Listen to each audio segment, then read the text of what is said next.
था। एक दिन नदी में स्नान करने गया, स्नान कर रहा था। इसी समय ग्राह ने आकर गज के पैर को पकड़ लिया।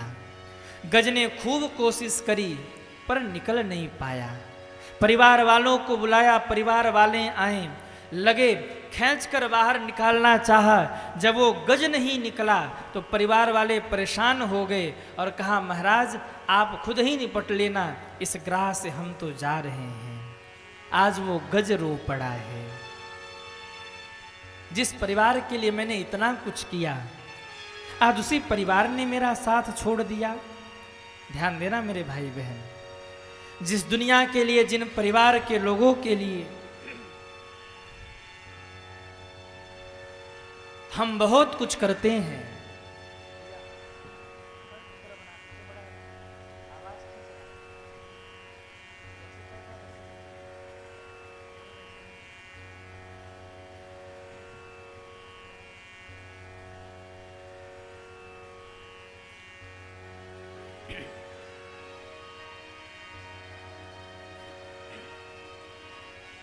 बोलिए भक्तवत्सल भगवान की जय हो। जिस परिवार के लिए मैंने इतना कुछ किया, आज उसी परिवार ने मेरा साथ छोड़ दिया। आज गज रो पड़ा है और जीवन की हकीकत का, जीवन की सच्चाई का आज गज को भान हो गया। स्मरण रखना, ये जितने लोग कहते मैं आपका हूं, मैं आपका हूं, कभी आधी रात को पुकार कर देखना, कभी आजमा कर देखना। 100 को फोन लगाओगे 50 का स्विच ऑफ आएगा। 30 ये कह देंगे बस बस भैया हम तो दूर हैं, अभी आ ही नहीं सकते।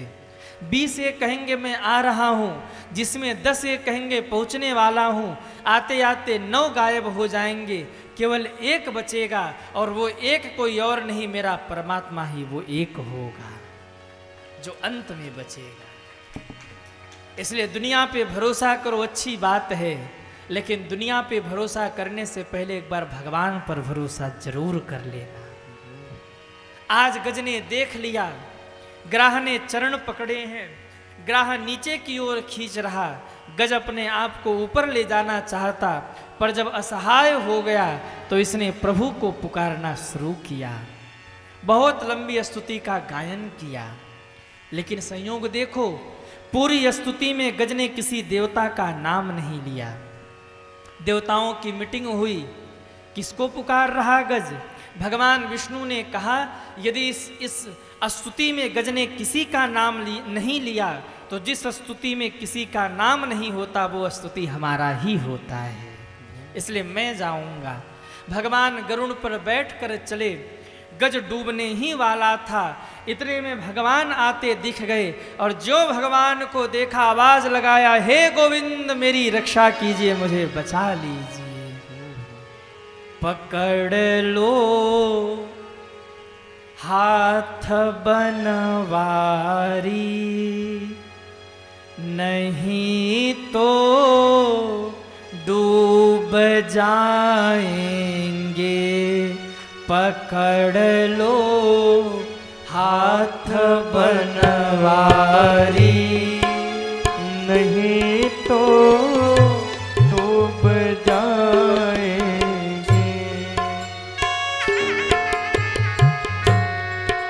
हमारा कुछ न बिगड़ेगा, तुम्हारी लाज जाएगी।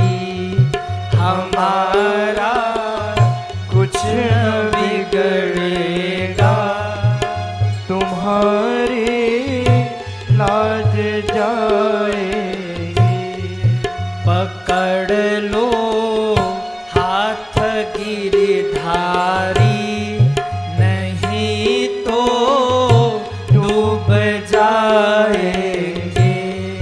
पकड़ लो हाथ गिरधारी, सभी गाइए, नहीं तो डूब जाएंगे।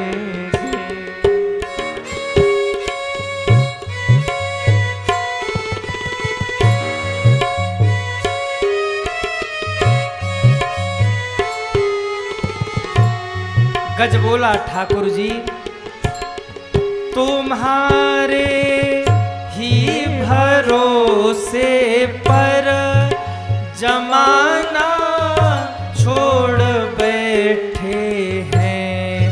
तुम्हारे ही भरोसे पर जमाना छोड़ बैठे हैं। जमाने की तरफ देखो, जमाने की तरफ देखो, इसे कैसे निभाएंगे।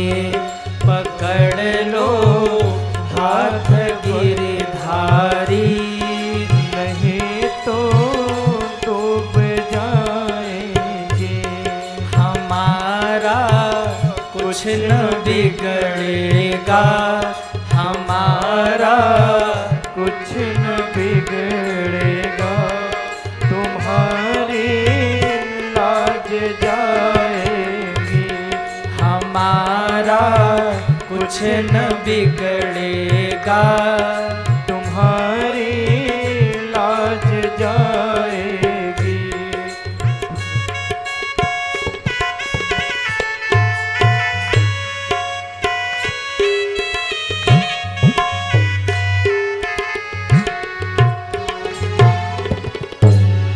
फंसी है भंवर में नैया, प्रभु अब डूब जाएगी।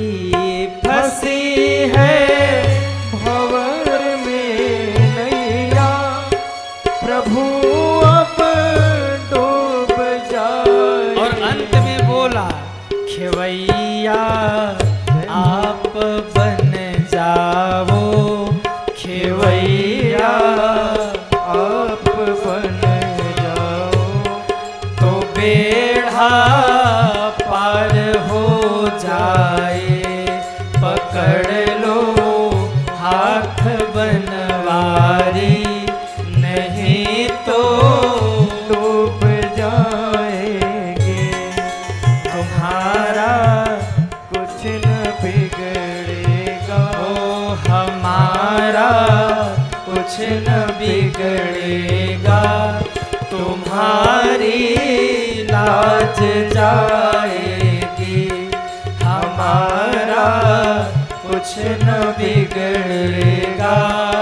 तुम्हारी लाज जाएगी। तुम्हारी लाज जाएगी। तुम्हारी लाज जाएगी।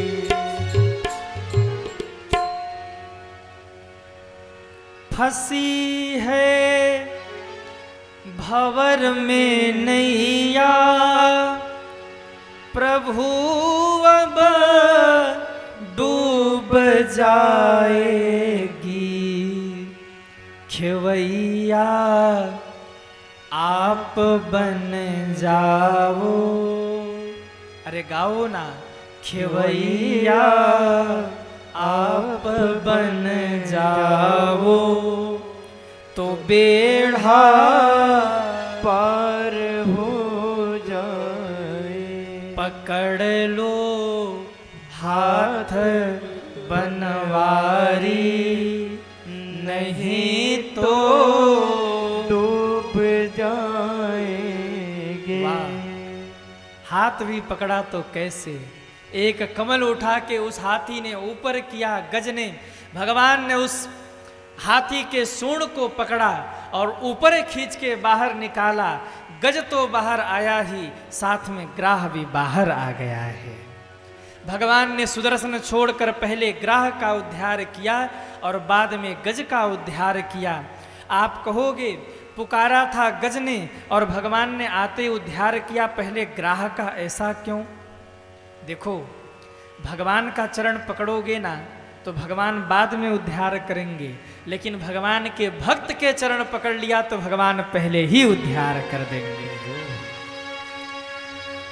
इसलिए भगवान तक पहुंचने से पहले भगवान के भक्त के चरण को पकड़ना, भगवान तार देंगे। गज और ग्राह दोनों का उद्धार किया। इस प्रकार भगवान ने अपनी कृपालुता का दर्शन कराया।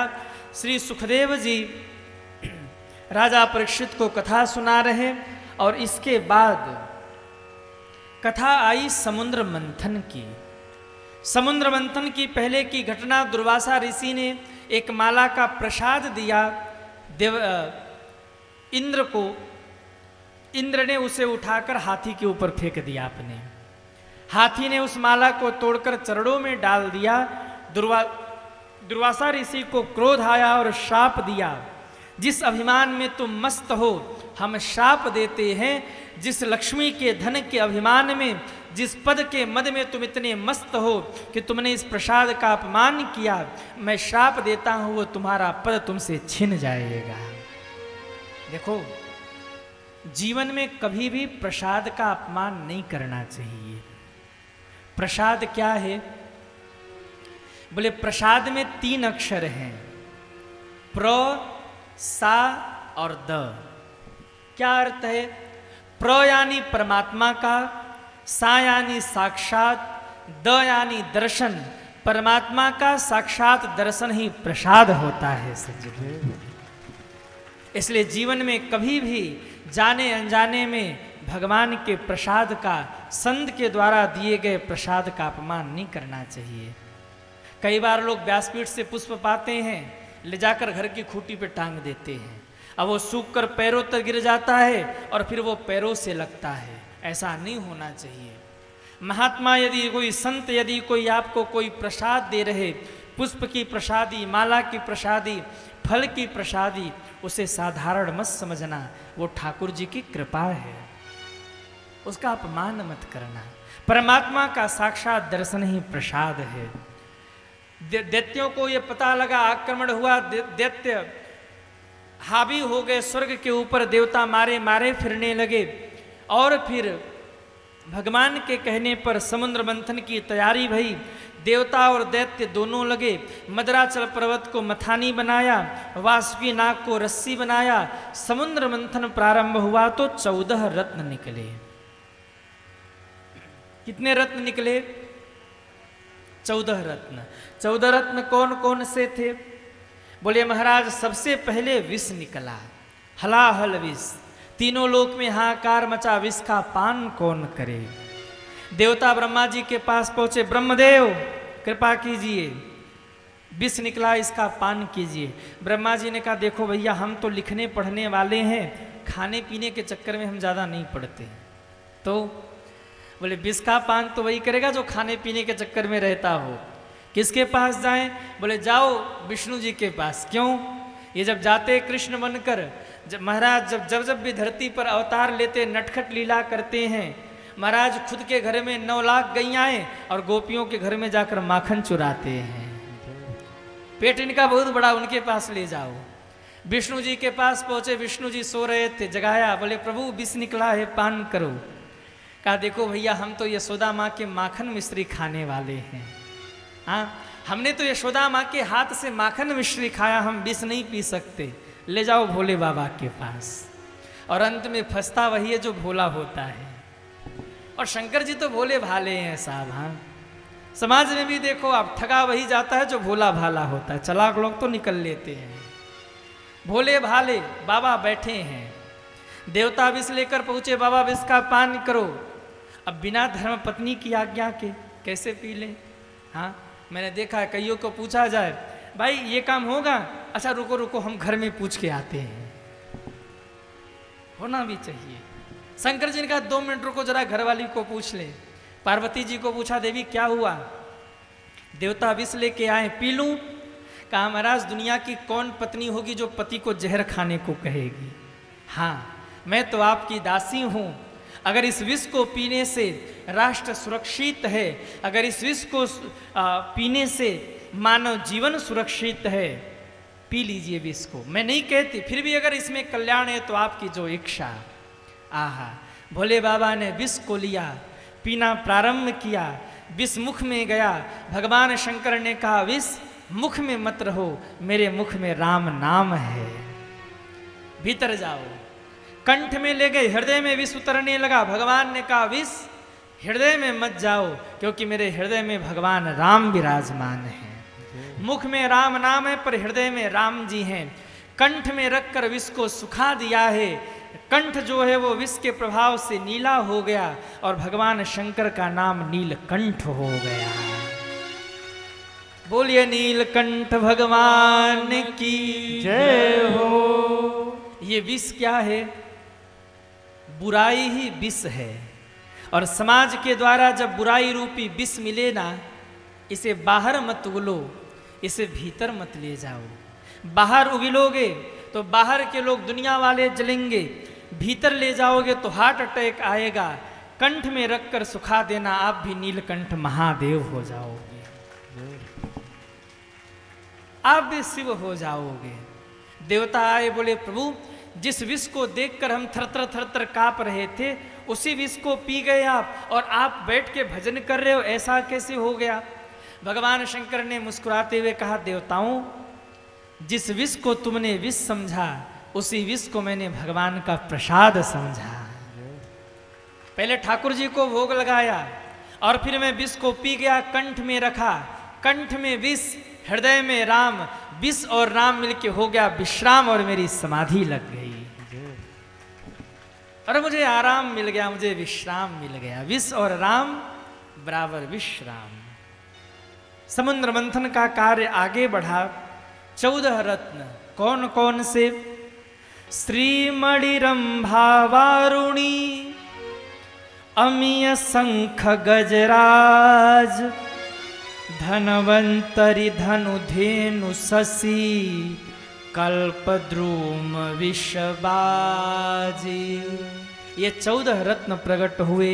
सबसे पहले विष निकला, कामधेनु, उच्च श्रवा घोड़ा, एरावत हाथी, कौस्तुभ मणि, कल्प वृक्ष निकला।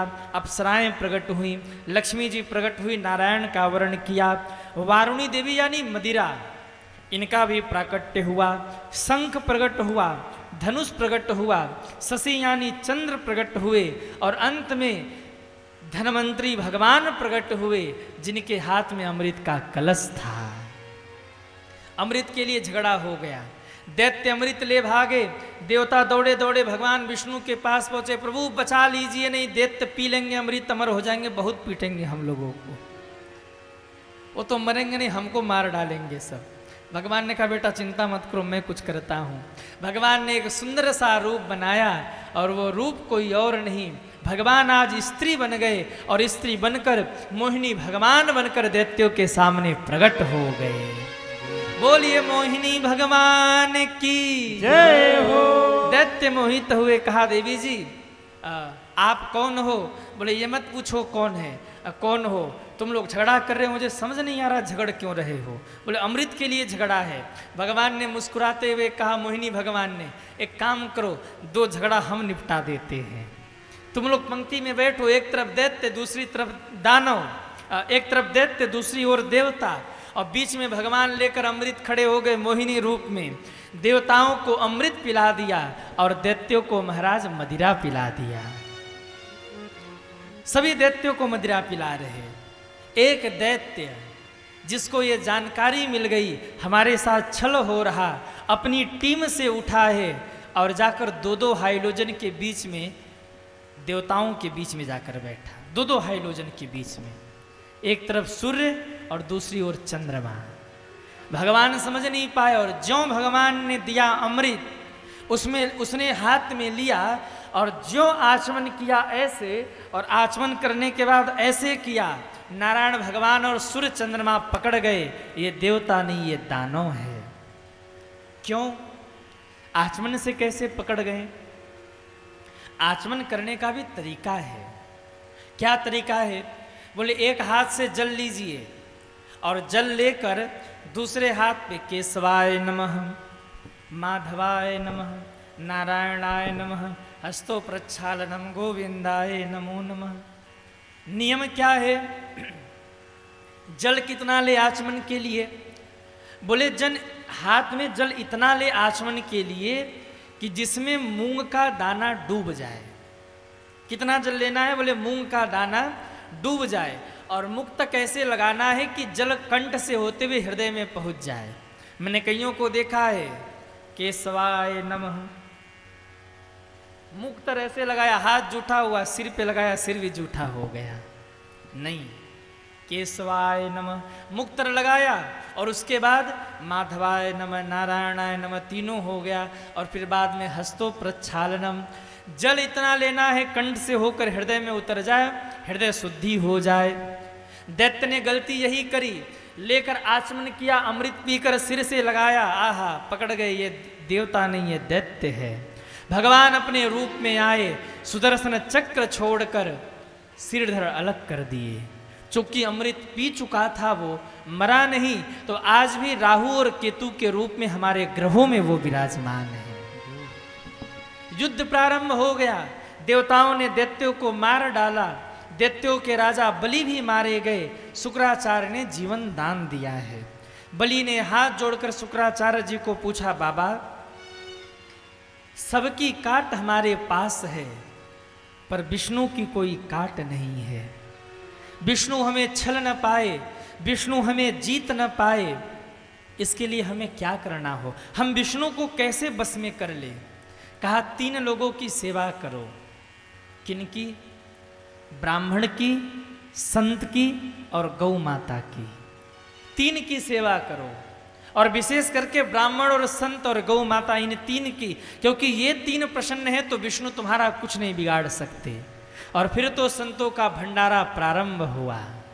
हाँ, अग्नि कुंड में स्वाहा और पंडित जी के मुख में आहा। अच्छा, कई लोग पंडित जी लोगों को खाने पे बहुत बदनाम करते। पंडित जी लोग खाते बहुत है, तुम नहीं खाते का? तुम ही तो खाते हो भाई, पंडित जी को क्यों बदनाम करते हो? अच्छा, पंडित जी की बदनामी 2 ही चीज़ों पे होती। पहली, जब पंडित जी दक्षिणा मांगे तब लोग बदनाम करते, और पंडित जी जब भोजन करने बैठे तब पंडित जी को लोग बदनाम करते। संतों का भोजन प्रारंभ हुआ। संतों ने प्रसन्न होकर, ब्राह्मणों ने प्रसन्न होकर एक दिव्य रथ दिया। कहा, राजन जब तक इस रथ पर तुम बैठे रहोगे ना, तुम्हें कोई पराजित नहीं कर पाएगा। राजा बलि चले, देवताओं को मारकर खदेड़ दिया स्वर्ग से, और महाराज अब स्वर्ग के राजा हो गए राजा बलि। लौट कर आए, हमेशा इंद्र हो जाऊं इसलिए राजा बलि ने यज्ञ करना प्रारंभ किया। देवताओं की माता जो अदिति थी, उन्होंने कश्यप जी के कहने पर पयोव्रत किया है, और पयोव्रत के प्रभाव से स्वयं भगवान वामन रूप में कश्यप और अदिति जी के घर में आ गए। बोलिए वामन भगवान की जय हो। वामन भगवान प्रकट हुए। किसी ने भिक्षा पात्र दिया, किसी ने कमंडलू दिया, किसी ने माला दिया, किसी ने छत्र दिया, किसी ने खड़ाऊं दिया। इतने में प्रकट हो गई माता पार्वती। भिक्षां भगवती साक्षादुमादादंबिका सती ही, माता दुमादादंबिका सती ही। जगदम्बा मैया प्रकट हुई। बोलिए पार्वती मैया की जय। भिक्षा दिया, भिक्षा ले जाकर गुरु जी को दिया। गुरु जी ने कहा, बेटा इतने भिक्षा से मेरा काम चलने वाला नहीं है, तो राजा बलि यज्ञ कर रहे हैं, जाओ राजा बलि का सर्वस्व दान में मांग लाओ और मुझे समर्पित कर दो। छोटे से वामन भगवान आज राजा बलि को छलने के लिए चले हैं, और आकर राजा बलि के दरवाजे पर खड़े हो गए। तेरे द्वार खड़ा भगवान भगत भर दे रे झोली, तेरे द्वार खड़ा भगवान सभी गाइए, भर दे रे झोली। तेरे द्वार खड़ा भगवान भगत भर दे रे झोली। ओ भगत भर दे रे झोली, भगत भर दे रे झोली। राजा बलि ने स्वागत किया। स्वागतम ते नमस्तुभ्यम ब्राह्मणम किम करवाम ते। आइए आइए ब्राह्मण देवता, कहाँ से आए, कौन है? आप आए, मेरा यज्ञ मानो पूर्ण हो गया, मांगिए आपको क्या चाहिए। भगवान वामन ने मुस्कुराते हुए पहले तो मना कर दिया, लेकिन फिर जब जिद किया राजा बलि ने, नहीं नहीं महाराज कुछ तो मांग लो, तब भगवान ने कहा, राजन मेरा नियम है, मैंने आज तक किसी से कुछ नहीं लिया, पर आपका भाव है, अगर ले लेता हूं तो मेरा जो व्रत है वो भंग होगा, और नहीं लेता हूं तो आपका हृदय दुखेगा, इसलिए बहुत नहीं लेता और बहुत कम भी नहीं लेता, कुछ थोड़ा ले लेता हूं। क्या चाहिए? तो कह दिया, पदानी त्रीणि दैत्येन्द्रम सम्मितानि पदा ममः। राजन अगर देना ही है ना तो 3 पैर भूमि का दान कर दीजिए। राजा बलि ठाका लगा के हंसे, अरे महाराज त्रैलोक विजेता के सामने खड़े होकर 3 पैर भूमि मांग रहे, अरे आपको शर्म नहीं आती, पर मुझे शर्म आ रही है। हद तो तब हो गया जब वामन भगवान ने कहा, राजन 3 पैर, वो भी आपके पैर से नहीं मेरे पैर से चाहिए। आहा, राजा बलि ने कहा, ओहो महाराज आपके पैर से 3 पैर भूमि, इतने में तो एक आसन भी नहीं बिछेगा, महाराज कुछ और मांगो ना, क्यों हमारी बेइज्जती कराते हो? बोले, राजन 3 पैर भूमि दे रहे हो कि मैं चला? अच्छा देखो 3 पैरी भूमि क्यों मांगा? 2 पैर मांग सकते थे, कह देते 4 पैर दे दो, या कह देते 5 पैर दे दो, या कह देते एक ही कदम में मैं पूरी दुनिया नाप लूंगा, एक ही कदम दे दो। लेकिन 3 पैर भूमि क्यों मांगा? मानो भगवान राजा बलि के अभिमान को तोड़ने आए हैं। राजन जो खुद ही 2 पैरों से चलता है वो 3 पैर भूमि का दान कैसे करेगा? हाँ, 2 पैरों से जो चलता है वो 3 पैर भूमि कैसे देगा? और दूसरा भाव, मानो भगवान कहना चाहते हैं, राजन ये दुनिया 1 पैरों से, ये दुनिया 2 पैरों से चलती है, पर राजा बलि आप 2 नहीं, आप 3 पैरों से चलते हैं। वो तीसरा पैर क्या है? बोले, तीसरा पैर है अभिमान का पैर। 2 पैर तो नापूंगा, पर आज तीसरे पैर अभिमान को भी नापने आया हूं मैं। इसलिए पदानि त्रीणि दैत्येन्द्रम संवितानि पदा ममः। बार बार जिद किया, कुछ और मांगिए, लेकिन वामन भगवान ने भी कह दिया, या तो 2 या तो मैं चला।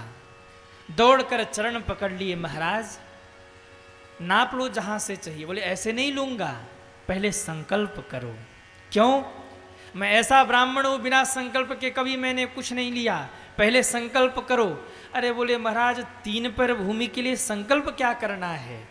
चर्चा हो ही रही थी, शुक्राचार्य जी पीछे खड़े खड़े सोच रहे थे, छोटा सा बालक और संकल्प के लिए इतना जोर क्यों दे रहा?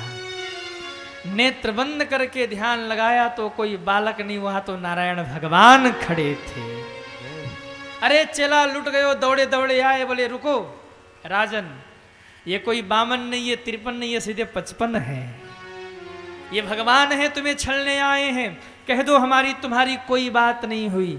आहा, राजा बलि ने जो उत्तर दिया सुनकर हृदय गदगद हो जाता है। राजा बलि बोले, गुरुदेव यदि मेरे दरवाजे पर भगवान भी खड़े हैं ना, तो आज लुट जाने दीजिए। क्यों? इस लुट जाने में भी फायदा है। क्या फायदा है? बोले, आने वाले समय में जब ये कथा को लिखा जाएगा तो उस कथा में यही वर्णन किया जाएगा कि एक वो भी दिन था कि जगत को देने वाला परमपिता परमात्मा राजा बलि के सामने हाथ फैलाए खड़े थे। प्रभु आज मुझे लुटने दीजिए गुरुजी, क्योंकि आज मेरे दरवाजे पर भिक्षा मांगने के लिए कोई इंसान नहीं, आज मेरे दरवाजे पर भिक्षा मांगने के लिए स्वयं भगवान आए हैं, लुट जाने दीजिए। राजा बलि को समझाया, राजन कुछ स्थान ऐसे जहां झूठ बोल देना चाहिए, कह दो हमारी तुम्हारी कोई बात नहीं हुई। बोले, महाराज कौन से स्थान है जहां झूठ बोलना चाहिए? बोले, स्त्रीसु नर्म विवाहे च वृत्यर्थे प्राण संकटे गुरु ब्राह्मणार्थे हिंसायाम नानृतम स्याजुगुप्तये चित्सितम। राजन, स्त्रुसु नर विवाहेषु, कभी कभी विवाह आदि के संबंध में किसी कन्या का विवाह नहीं हो रहा हो, थोड़ा झूठ बोलना पड़े तो झूठ बोल देना चाहिए, पाप नहीं लगता। प्राण संकट में हो, प्राण बच सके झूठ बोलकर थोड़ा तो प्राण बचा लेना चाहिए, झूठ बोल लेना चाहिए। झूठ बोलकर यदि गौ माता की रक्षा हो जाए तो ऐसा झूठ बोलने से पाप नहीं लगता। अगर हिंसा होने से बच जाए तो ऐसा झूठ बोलने से पाप नहीं लगता। और माताओं, बुरा नहीं मानना, शुक्राचार्य जी राजा बलि को सिखा रहे कि कभी कभी पत्नी से भी झूठ बोल लेना चाहिए, उसमें पाप नहीं लगता है। अच्छा, ऐसा क्यों कहा? स्त्री सु नर विवाह, पहले माताओं का ही नाम दिया, ऐसा क्यों? माताओं से क्यों झूठ बोले कभी कभी? बोले माताओं का जो हृदय होता है ना, वो बड़ा पवित्र होता है। अब पति देव ने तो आके कहा, देवी मैं आपको एक बड़ी गुप्त बात बता रहा हूं, किसी से बताना मत। हाँ हाँ महाराज, नहीं बताऊंगी, बिल्कुल बिल्कुल शपथ के साथ कह रहे नहीं बताऊंगी। अब पति देवता तो बता के चले गए और सीधे ये कह दिया किसी से बताना मत। अब मैया चिंतित हो गई, किसी से बताना नहीं, किसी से बताना नहीं, किसी से बताना नहीं। इतने में पड़ोसन आई, अरे बहन बड़ी चिंतित दिख रही, क्या बात है? नहीं नहीं कुछ नहीं, अरे कुछ तो है।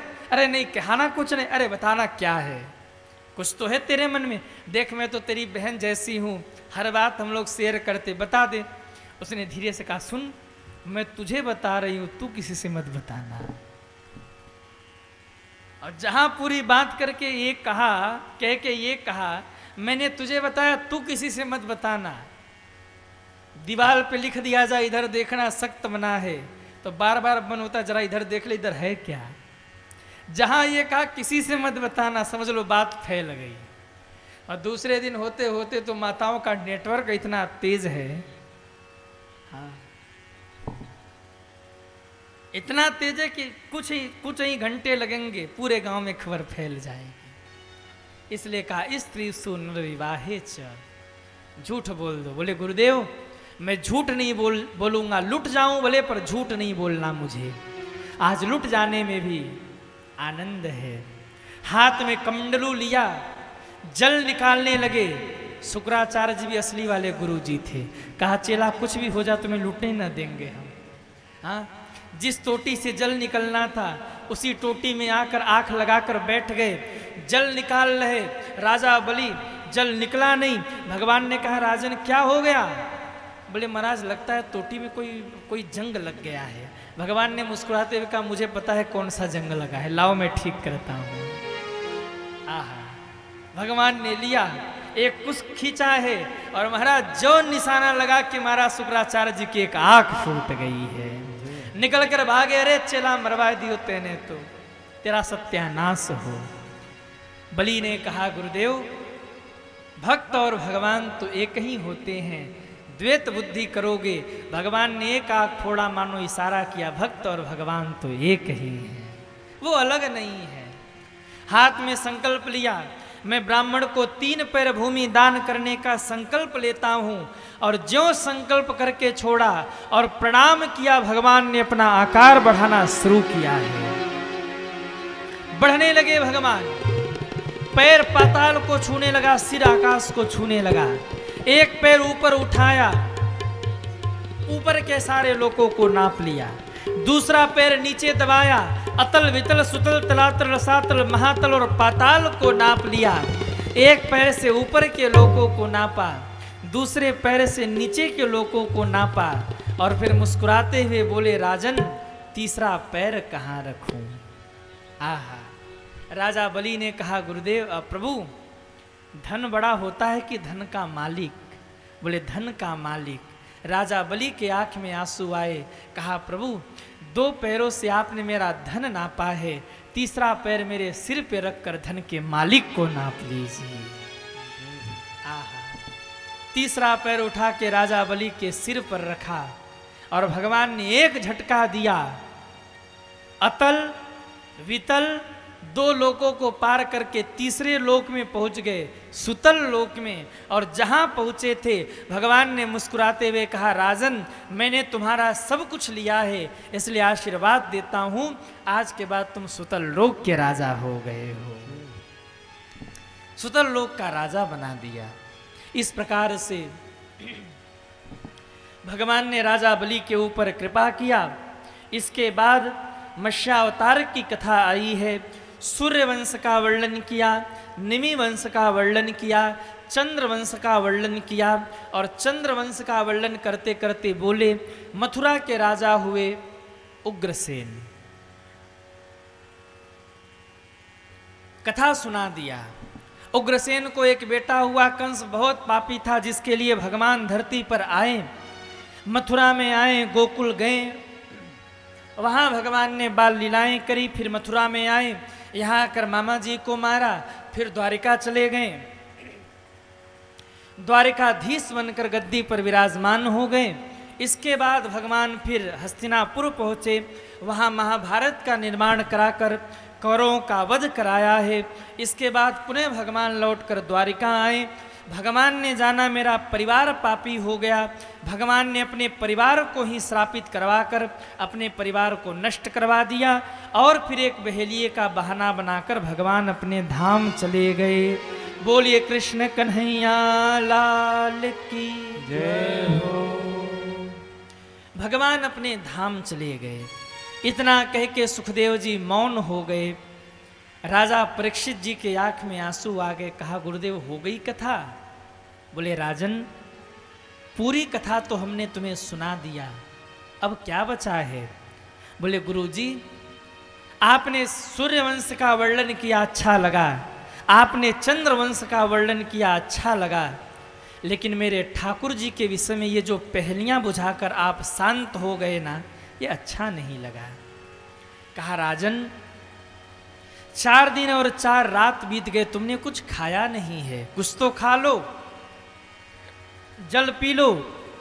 कहा गुरुदेव अब तो एक ही प्यास है, आप कथा सुनाते रहो और मैं कथा अमृत का पान करता रहूं। मुझे कोई भूख प्यास नहीं, मुझे कथा सुनना है, मुझे मेरे गोविंद की कथा सुनाइए, मुझे ठाकुर जी की कथा सुनना है। इतना शब्द सुना। बोले वाह राजन वाह, चौथी दिन ही तुमने अपनी मुक्ति को प्राप्त कर लिया है, इसलिए बड़े ध्यान से सुनो। अब मैं तुम्हें भगवान श्री कृष्ण की कथा सुनाता हूँ। मथुरा के राजा हुए उग्रसेन, नाम एक बेटा हुआ जिनका नाम रखा कंस। बेटा बड़ा हुआ तो पापी हो गया। कंस ने नंगी तलवार पिताजी के गर्दन पे रख दी।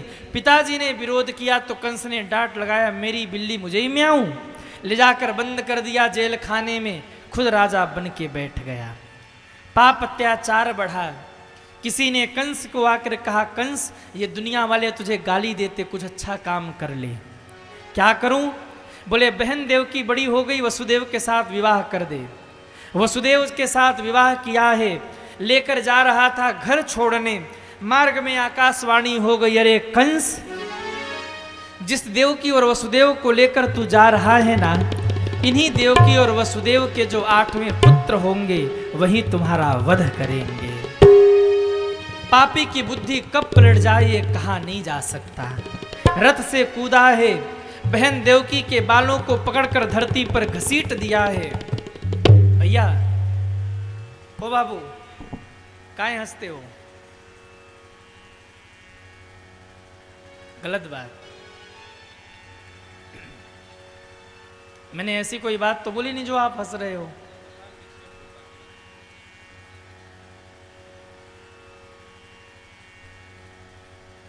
आप कोई भी खटपट करते हो ना तो लगता है महाराज तो बोल ही रहे, बोलने दो, पर मेरा इंटरनेट कनेक्शन कट जाता है, बीच में थोड़ा विघ्न हो जाता है, इसलिए कथा में बहुत धैर्य के साथ बैठी। हाँ कोई हंसने की चीज़ हो, कोई बात ऐसी हो तो हंस लो, पर अब 3 घंटे हंसते ही रहो तो इसकी भी एक हद होती है भाई।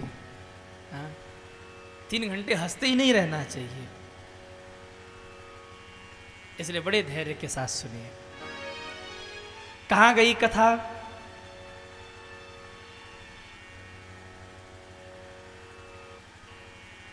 बुरा नहीं मानना, हंसना भी 2 प्रकार का होता है। एक तो हंसना वो ठीक है, पर दूसरा हंसना वो बेकार है।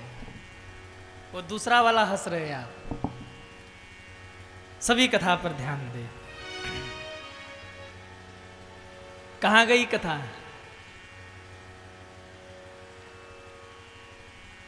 बहन के बालों को पकड़कर धरती पर घसीट दिया, बहन को ही मार देता हूं, न रहेगा बांस न बाजेगी बांसुरी। बांसुरी। कूद पड़े वसुदेव जी, अरे पापी, बहन को मारने चला है? अरे तेरी बहन थी, अब मेरी ये पत्नी हो गई है, इसे छोड़ दे। मैं वचन देता हूं जितनी भी संतानें होंगी लाकर मैं तुम्हें दे दूंगा। छोड़ दिया कंस ने। पहला पुत्र हुआ, महलों में नाम रखा कीर्तिमान, लाकर कंस को दिया। कंस को दया आ गई, छोटा सा बच्चा क्या कर लेगा, छोड़ दिया। इतने में नारद जी आ गए, अपने हाथों का ही, अपने उंगलियों का ही कमल बना करके कहा, अरे कंस, तू नहीं जानता देवताओं की गिनती बड़ी उल्टी सीधी होती है। यहाँ से गिनो ये 8वां, यहाँ से गिनो ये 8वां, यहाँ से गिनो ये 8वां, हर उंगली को 8वां सिद्ध कर दिया। कौन पहला हो जाए, कौन 8वां हो जाए, कहा नहीं जा सकता। इसलिए जितने जन्म ले रहे बालक सबको मार दीजिए। कंस दौड़ा, बच्चे को उठाकर धरती पर पटक दिया, बच्चे के प्राण निकल गए। 6 बच्चे का वध कर दिया। और 7वें गर्भ में कौन आया? भगवान के सबसे बड़े भक्त, जो त्रेता में लक्ष्मण बन के आए थे, आज वहीं द्वापर में बलराम भैया बन के आ रहे हैं, दाऊ भैया बन के आ रहे। भगवान से झगड़ गए, प्रभु रामावतार में तो आपने छोटा बना दिया, पर कृष्णावतार में हमको बड़ा बनना है। भगवान ने कहा क्यों? बोले रामावतार में आपने हमको छोटा बना दिया, ये दुनिया वाले आपको कुछ भी कह देते थे। हाँ, कभी केवट आपको इधर उधर बहकाए, कभी कोई बहकाए, कभी मम्मी पापा घर से निकाले, कभी धोबी ताना मारे। अब की मैं नहीं सहूँगा। छोटा था आप मुझे दबा देते थे, अब बड़ा बन के जाऊंगा, जो ही आपको बोलेगा हल मुसल फेंक के मारूंगा उसे। सोई भगवान से निवेदन करके बड़े भैया बन के आ रहे हैं, अपना अधिकार सिद्ध करना चाहते। मेरे प्रभु को कोई बोले तो मैं बर्दाश्त नहीं कर सकता। वाह, ये भी एक भक्ति है साहब। और देखो लक्ष्मण जी ने मानस में किसी को नहीं छोड़ा। जिसने भी राम के विरुद्ध बोलने की कोशिश की, लक्ष्मण जी ने तुरंत बोला। पिताजी ने भी जब राम जी को जंगल में भेज दिया और जब सुमंत्र जी लौट रहे थे ना, तो लक्ष्मण जी बड़े कटु वचन पिताजी के लिए कहे, बहुत कटु वचन। वो तो गोस्वामी जी मर्यादित ढंग से कथा लिख रहे, तो फिर छुपा दिया और केवल इतना उल्लेख किया कि सुमंत्र जी लौट कर आकर दशरथ जी से कहते हैं, महाराज लक्ष्मण ने कुछ कटु वचन कहे हैं आपके लिए, पर राम ने सौगंध दी है पिताजी से मत कहना, इसलिए मैं आपसे नहीं कहता। दशरथ जी ने कहा बस सुमंत्र यही सुनना था, यही सुनना था। मतलब बोले सुमंत्र मुझे भरोसा हो गया, जिस लक्ष्मण ने राम के विरुद्ध जाने पर अपने पिता को भी अपशब्द कह दिया, वो लक्ष्मण जंगल में अपने राम पर कोई संकट आने नहीं देगा, इस बात का भरोसा है। ये है भक्ति। हाँ, अच्छा, राम जी केवल इशारा करते, लक्ष्मण जी काम कर गुजरते। सुपनखा आई थी ना, तो राम जी ने ये नहीं कहा नाक कान काटो, केवल इतना कहा लक्ष्मण, लक्ष्मण जी ने करामात कर दिया। और ऐसे सेवक 14 वर्ष तक लक्ष्मण जी सोए नहीं, जगते ही रहे। इसीलिए तो जब लक्ष्मण जी को मूर्छा लगी, भगवान बहुत रोए। जंगल गए तब नहीं रोए, पिता की मौत हुई तब उतना नहीं रोए, लेकिन जब लक्ष्मण जी को शक्ति लगी तो राम जी पछाड़ खा खा के रोए हैं। लक्ष्मण तू नहीं रहा तो मेरे युद्ध करने से फायदा ही क्या होगा? और लक्ष्मण यदि बात आए पत्नी की तो मैं कहता हूं मुझे पत्नी नहीं चाहिए, मुझे मेरा भैया चाहिए। इसलिए यहाँ जितने लोग बैठे हैं, मैं आप सभी से कहूं, इस संसार में हर एक रिश्ता वापस मिल जाएगा। पुत्र भी मिल जाएगा, बेटी भी मिल जाएगी, बेटा भी मिल जाएगा, सगे संबंधी भी मिल जाएंगे, लेकिन भाई भाई का ऐसा रिश्ता है, एक बार टूट गया तो जिंदगी में दोबारा मिलने वाला नहीं है। इसलिए मेरा निवेदन है, परिवार में कितनी भी समस्या क्यों ना आ जाए, कभी भाई से भाई को अलग मत होने देना, अलग मत होना। क्यों? ये रिश्ता है, एक बार टूट गया तो फिर जुड़ने वाला नहीं है। और एक बात याद रखना, आप सदैव आपका भैया आपके लिए जितना कर जाएगा ना, बुरा मत मानना, आपका बेटा भी आपके लिए उतना नहीं करेगा। नहीं करेगा। राम युद्ध जीत गए और रावण युद्ध हार गया, इसमें कारण क्या था? पूछा गया रावण को, रावण तो युद्ध हार गया, राम युद्ध जीत गए, इसमें कारण क्या था? रावण अट्टहास करके बोला, अंतर केवल इतना था, मेरा भाई मेरा साथ छोड़ गया और उसका भाई उसके साथ खड़ा रहा। कुल्हाड़ी खुद से नहीं चलती, वृक्ष को काटना हो तो कुल्हाड़ी चलाना पड़ता है, और कुल्हाड़ी को चलाने के लिए उसे वृक्ष की डाली को तोड़ करके उस वृक्ष के डाली का एक डंडा बनाकर लोहे की कुल्हाड़ी में लगाना पड़ता है, फिर कुल्हाड़ी में इतनी सामर्थ्य आती कि वो वृक्ष को काट कर धरती पर गिरा देता है। इसलिए इस कथा से सीख कर जाना, जब तक आपका भाई आपके साथ है ना, दुनिया में आपका कोई भी कुछ नहीं बिगाड़ सकता, नहीं बिगाड़ सकता। इसीलिए तो राम इतना रो रहे, मिलहीन जगत सहोदर भ्राता, मिलहीन जगत सहोदर भ्राता। पत्नी मिल जाएंगी, बेटा मिल जाएगा, राज्य मिल जाएगा, पर भाई नहीं मिलेगा। इसलिए लक्ष्मण, मुझे युद्ध नहीं करना भैया, मुझे पत्नी भी नहीं चाहिए, तू एक बार बोल दे। ये होता है भाई का प्रेम। इसलिए वही लक्ष्मण जी जो पिछले जन्म में राम अवतार में सब लीला देख चुके हैं, अब की बार बड़े बनकर आ रहे, प्रभु आपके ऊपर कोई संकट आए उससे पहले उसको मुझसे जूझना होगा। अब की बार 7वें गर्भ के रूप में भगवान शेषनाग आए, माया ने खींचकर रोहिणी माँ के गर्भ में 7वें गर्भ को स्थापित किया। कंस को लगा मेरे भय से देवकी का 7वां गर्भ समाप्त हो गया, और इधर वो जो 7वां गर्भ था वो रोहिणी माँ के गर्भ में स्थापित हुआ और दाऊ भैया का जन्म हो गया। बोलिए दाऊ भैया की जय हो। इधर 8वें संतान के रूप में, 8वें पुत्र के रूप में अब कौन आने वाला है? कौन आने वाला है? भगवान। कितने लोग चाहते कि ठाकुर जी आ जाए, वो हाथ उठाएं। क्या बात है। धीरे धीरे वो दिन आया, भाद्र कृष्ण पक्ष बुध युक्त अष्टमी की तिथि। आज भगवान को प्रकट होना है। रात के 11 बजे, 11:30 बजे, 11:45 बजे देवता प्रकट हो गए। देवताओं ने गर्भ स्तुति करी है, और गर्भ स्तुति करके देवता अपने धाम गए। सुर समूह विनती करी, पहुँचे निज निज धाम। जग निवास प्रभु प्रकट भय, अखिल लोक विश्राम। आधी रात को पहरेदार सो गए। महाराज बादल गर्जना करने लगे, दरवाजे खुल गए हैं, बारिश होने लगी, मयूर नृत्य करने लगे, कोयल कुहू कुहू करने लगी, यमुना जी में उछाले आने लगी। देवकी और वसुदेव कारागार में थे। एक प्रकाश पुंज प्रकट हुआ, वो प्रकाश पुंज बढ़ते बढ़ते विशाल काल रूप में प्रकट हुआ। देवकी वसुदेव के नेत्र बंद हुए, और 2 मिनट बाद नेत्र खोल कर देखा तो चतुर्भुज रूप धारण किए भगवान सामने खड़े। माँ देवकी ने हाथ जोड़ा और गाना शुरू किया। भय प्रगट कृपाला दीन दयाला, यशोमति के हितकारी।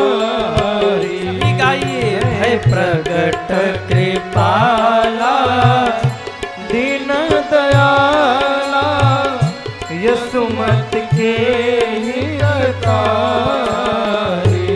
हरसित महतारी रूप निहारी, मोहन मदन मुरारी।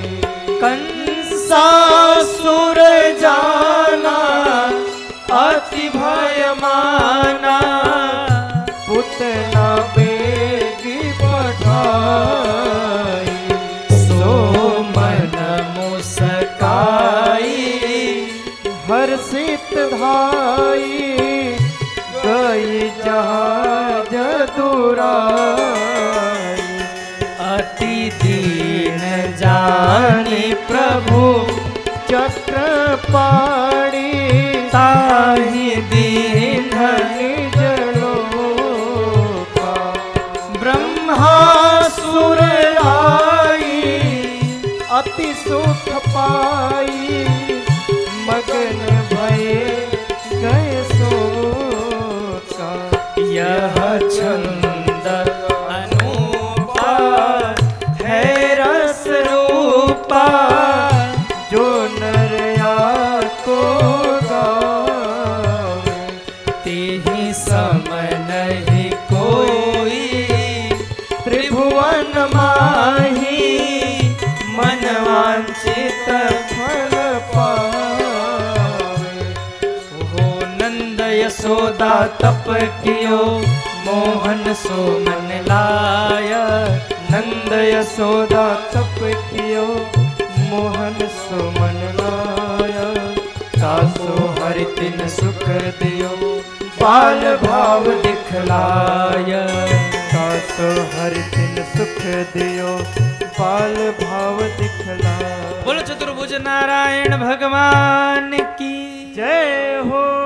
भगवान ने दर्शन दिया शिशु रूप में भय कहा पिताजी मुझे गोकुल पहुंचाइए वहां से कन्या को ले आइए।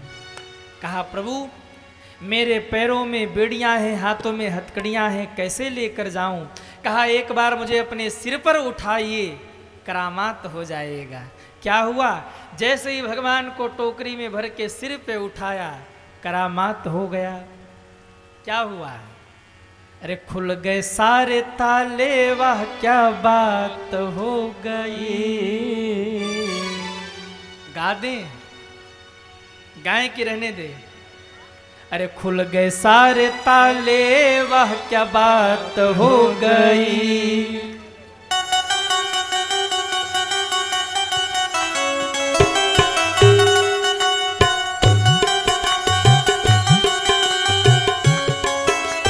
श्री राधे जरा उठाइए दोनों हाथों को और तालियां बजाते हुए हरि बोल।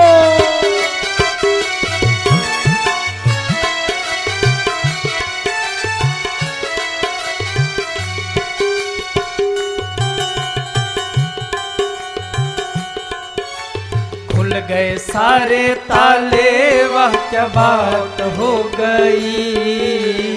खुल गए सारे ताले वह क्या बात हो गई। जब से जन्मे कन्हैया श्री राधे। करामात हो गई। जब से जन्मे कन्हैया करामात हो गई। जरा उठाइए दोनों हाथों को हरि बोल। जय हो।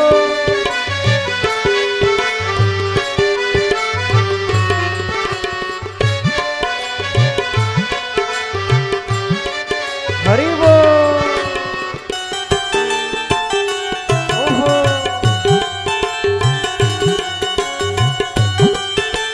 जय हो। श्री राधे पावन दिनों में जन्म लियो कान्हा द्वापर का था वो जमाना। जय हो। पहरे बिठाना और ताले लगाना कंस आज मन ठाना। उस रात का दृश्य भयंकर था उस कंस कुमार ने। और क्या हुआ बादल छाए उमड़ाए बरसात हो गई। बादल छाए उमड़ाए बरसात हो गई। आज ही बारिश नहीं हुआ उस समय भी बारिश हुआ था और आज रात में भी बारिश होने वाला है। बादल छाए उमड़ाए बरसात हो गई। जब से जन्मे कन्हैया करामात हो गई। जब से जन्मे कन्हैया करामात हो गई। हाँ खुल गए सारे ताले वह क्या बात हो गई। खुल गए सारे ताले वह क्या बात हो गई। जब से जन्मे कन्हैया हरि बोल। करामात हो गई। जब से जन्मे कन्हैया करामात हो गई। कि जब से जन्मे कन्हैया करमात हो गई। जब से जन्मे कन्हैया करमात हो गई। बोले कृष्णचंद्र भगवान की जय हो। गोकुल पहुँचे, वहाँ बालक को लिटाया, कन्या को उठाया, लौट कर आए, रोना धोना शुरू हुआ। रोना धोना कल देखेंगे, आज चलते हैं वहाँ जहाँ नंद के आनंद भयो, जय कन्हैया लाल की। लाल की। सुबह हुआ और जो सुबह हुआ नंद जी की दो बहनें नंदा और सुनंदा जा रही थी। एकाएक महाराज शब्द ध्वनि सुनाई पड़ी। नंदा और सुनंदा को लगा कहीं बालक रो रहा है। बच्चे के रोने की आवाज आई। अरे बच्चा कहाँ रो रहा है? नंदा और सुनंदा ने खिड़की से झांक कर देखा, यशोदा महारानी के बगल में सुंदर सलोने ठाकुर जी महाराज लेटे रो रहे थे। आहा, ठाकुर जी रो रहे। एक बार ठाकुर जी के लिए जोरदार ताली बजा दो आप लोग। सुनी बचन सुजाना रोदन खाना। भगवान रो रहे। नंदा और सुनंदा दौड़ पड़ी, नंद बाबा बधाई हो, बधाई हो, बधाई हो। किस बात की बधाई? बोले जो आज तक नहीं हुआ वो आज हो गया। क्या हुआ? बोले यशोदा रानी ने एक सुंदर से लाला को जन्म दिया है। आहा, नंद बाबा ने सुना, गले का माला निकाल करके लुटाने लगे हैं। बाजे वाले आ गए, बाजे बजने लगे, माताएं आ गई और माताओं ने सोहर गाना शुरू किया। नंद बाबा के घर 9 लाख गायें, गौ दान किया, स्वर्ण दान किया, अन्न दान किया। इधर दान हो रहा